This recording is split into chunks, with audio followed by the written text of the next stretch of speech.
Partia Demokratike dhe Aleanca për Shqipërinë Madhështore ka një plan për t'i thënë stop fenomenit të shpopullimit të Shqipërisë.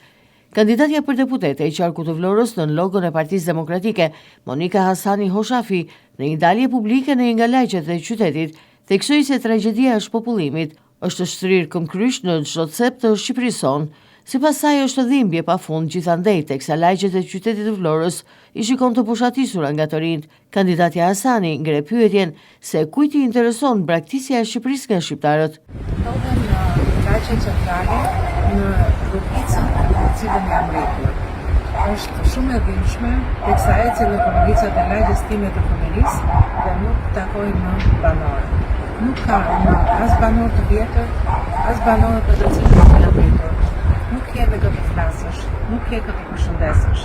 Është e dhimbshme se si rruga e lagjes është një rrugë në të cilën nuk është vënë dorë për 30 vitesh. E vetmja kërkesa atyre pak banorëve të mbetur, të cilët janë për vitës së vërtetës të moshën e tretë, moshën e pleqërisë të thellë, është të rregullohet rruga. Kemi 30 vjet që do të bëjmë rregullimin e rrugës. Për më tepër, pranverë jam në palatin Lullëki 7.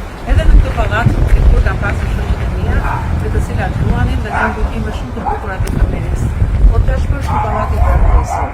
I braktisur sepse si pasojë e tërmetit dhe kanalit të madh të qytetit që kalon këtu pranë dhe për shkak të mosmbajtjes së kanalit, ky pallat është rrezik shëtje.